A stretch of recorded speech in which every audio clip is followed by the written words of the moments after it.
Is fitting a vintage lens to a modern camera the photographer's equivalent of a midlife crisis? I think it might be. There comes a time in every photographer's life when they feel the need to search through the listings to get themselves one of these. This is a vintage lens. It's a very popular vintage lens. This is the Soviet-built Helios, various different models. And this one I've got from the Ukraine, and it's had a cine-mod put on it. So you've got these tooth rings that I can attach to my DJI gimbal and have focus control from my gimbal.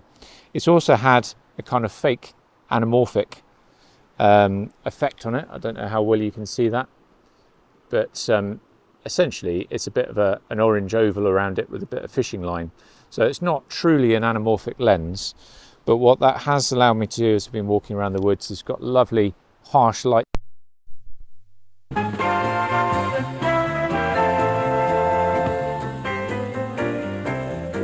And that, unfortunately, is when my mic decided to die. I haven't had any problems with the DJI mic in about a year of use. It's the first time it's failed. When I do commercial shoots, I actually use 2 sound recordings to back it up. But unfortunately, I didn't this day. But anyway, I went on to say that there was really lovely harsh light in the forest. So I chased my daughter around, and she very graciously allowed me to try and get some film footage using the Helios lens. The beauty of this lens is actually all the things that are wrong with it. As far as I'm aware, it has no lens flare coating on the lens at all. So as soon as you point it even vaguely close to the sun, you get these massive out of control flares, which are really nice for transitions and just giving a general effect, although you do have to be quite careful with it. The other thing that it's famous for is the swirly bokeh that you get when light goes through. I did find that you need quite strong light to really get this with the aperture completely wide open at f2. But that's a really pleasing effect. The main thing that I've really enjoyed having this lens for the past few weeks is actually just taking it right back to the basics of the joys of photography. It gives you no assistance with your photography whatsoever. You have to get your focus point right, you have to think about your aperture, and that's been really lovely. I'd say 9 times out of 10 with the images, they've been out of focus for me, but that's just made me think more, concentrate more on getting the images that I want. I have found pairing it with the DJI gimbal with the follow focus that it has built in is a really nice combination. Actually, it's going to take a bit more practice to get the feel of the lens. I've become quite adept with my Sony lenses that I use, and this is a little bit different, but essentially the same really, that you just got to get the feel of how quickly you need to rack focus. Experimenting with my daughter on the rope swing proved really valuable for this, that to start with everything was completely out of focus, and it didn't take too long to just get the feel of how quickly you need to spin that dial to keep everything nice and tack sharp. And I would say, although this lens is known to be soft in its edges, when you get the focal point right in the middle of the lens, it is very sharp, considering the cost of the lens. You can pick these lenses up for anything from £30, $30 or upwards.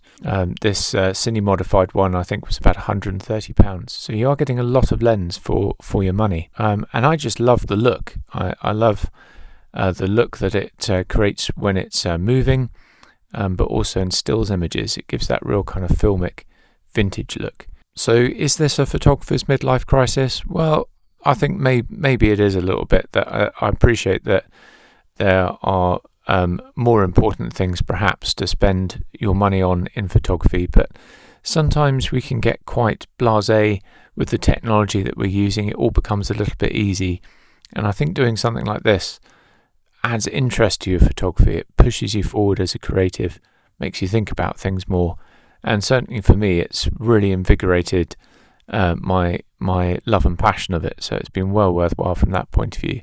It's also made me really excited about certain types of film that I want to make with that kind of look to it, so I'm really excited to get cracking with that, and there will be some definite vintage lens made films coming up very shortly. Will I use it in the day-to-day? No, I'm not sure that I would use it on a commercial shoot, for example. It just creates so much extra layers of time and work, unless they particularly wanted that look, of course. Whereas the modern lenses, give me deliverable results straight away. So I'd probably still use those for the time being. Maybe with a bit more usage, when I get a bit more used to it, I could go for that. But as a personal thing, as a creative thing, I am absolutely loving it. And my only fear is that I might have to delve even deeper into other vintage lenses that I might be able to plug into my camera. So there are my thoughts on getting a vintage lens on a modern camera. I do hope that's been useful to you, and I look forward to seeing you in the next video. Thanks everyone.